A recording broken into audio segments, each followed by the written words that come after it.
গাজা যেন মৃত্যুপুরী। একদিকে মার্কিন প্রেসিডেন্ট ডোনাল্ড ট্রাম্প যুদ্ধবিরতির আশা জাগান, অন্যদিকে ইসরায়েলি যুদ্ধবিমান রাতভর বোমাবর্ষণে মেতে ওঠে।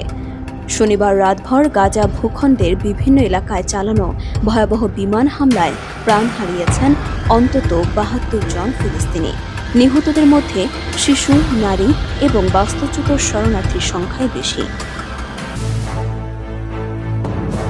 বার্তা সংস্থা অ্যাসোসিয়েটেড প্রেস এপি জানায়, নিহতদের অধিকাংশই গাজা সিটির বাসিন্দা। সবচেয়ে ভয়াবহ হামলাটি হয় গাজার একটি স্টেডিয়ামে, যা বহুদিন ধরে বাস্তুচ্যুতদের আশ্রয় কেন্দ্র হিসেবে ব্যবহৃত হচ্ছিল, যেখানে নিহত হয়েছেন ১১ জন। হাসপাতালে পৌঁছায় ছিন্ন ভিন্ন মরদেহ। চোখের সামনে শোকে পাথর হয়ে যান স্বজনেরা। গাজার আল শিফা হাসপাতালের কর্মীরা জানান, এক রাতেই হাসপাতালে এসেছে অন্তত ২০টি মরদেহ। আরেকটি হাসপাতাল আল আহলি জানিয়েছে, শনিবার দুপুরেই এসেছে আরও ১১টি মরদেহ। গাজার পশ্চিমাঞ্চলীয় আবাসিক এলাকায় আরেকটি হামলায় নিহত হয়েছে কমপক্ষে ৮ জন, যাদের মধ্যে ৫ জনই শিশু।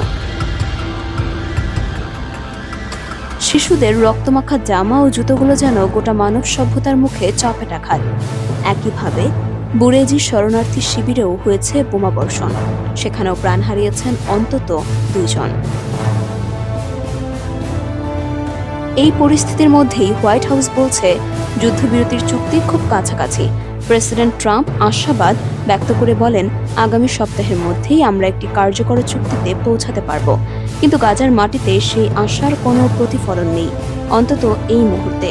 অবশ্য মার্কিন সংবাদ মাধ্যম জানায়, ইসরায়েলের কৌশল বিষয়ক মন্ত্রী রন ডারমার আগামী সপ্তাহে ওয়াশিংটন সফরে যাচ্ছেন, যেখানে গাজা যুদ্ধ, ইরান পরিস্থিতি এবং মধ্যপ্রাচ্য ইস্যুতে আলোচনা হওয়ার কথা রয়েছে। বিশ্লেষকদের মতে, ইসরায়েলের যুদ্ধবিরতির আলোচনার আড়ালে এক নতুন কৌশলে গাজা উপত্যকার নিয়ন্ত্রণ আরও সুসংহত করতে চাইছে। আর এই কৌশলের প্রধান হাতিয়ার দৈনিক বোমাবর্ষণ ও মানবিক বিপর্যয়। ফিলিস্তিনের স্বাস্থ্য মন্ত্রণালয়ের তথ্য অনুযায়ী, গত জানুয়ারিতে যুদ্ধবিরতি চুক্তি ভঙ্গের পর নতুন করে শুরু হওয়া এই যুদ্ধ পর্বে এখনও পর্যন্ত নিহত হয়েছেন ৬,০৪৯ জন। তবে বিভিন্ন আন্তর্জাতিক মানবাধিকার সংস্থা বলছে, প্রকৃত সংখ্যা আরও অনেক বেশি, কারণ ধ্বংসস্তূপের নিচে আটকে থাকা বহু মরদেহ এখনও উদ্ধার হয়নি। ২০২৩ সালের ৭ই অক্টোবর থেকে চলমান এই ভয়াবহ আগ্রাসনে ২১ মাসে মোট নিহত হয়েছেন ৫৬,০০০-এরও বেশি মানুষ, যাদের অর্ধেকই নারী ও শিশু। গাজার শিক্ষা, স্বাস্থ্য, বিদ্যুৎ ও পানির সরবরাহ ব্যবস্থা প্রায় ধ্বংসপ্রাপ্ত।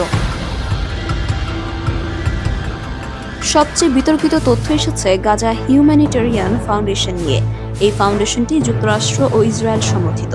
তাদের বিতরণ করা ত্রাণ সংগ্রহ করতে গিয়ে ইসরায়েলি বাহিনীর গুলিতে নিহত হয়েছেন অন্তত ৫০০ ফিলিস্তিনি এবং আহত হয়েছেন ৪,০০০-এর বেশি।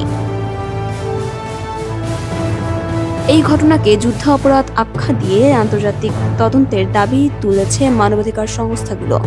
এই রক্তগঙ্গার মধ্যেও ট্রাম্প প্রশাসন বলছে, সব ঠিক হয়ে যাবে। কিন্তু গাজাবাসীর কাছে এই বার্তা শুধুই রাজনৈতিক শীতলতা। বাস্তবতা হলো, যেসব শিশু ঘুমিয়ে থেকে ওঠে না, যেসব মা তাদের সন্তানদের মৃতদেহ বুকে জড়িয়ে কান্না করে, তাদের কাছে যুদ্ধবিরতি কেবল কাগজে লেখা একটি প্রতিশ্রুতি।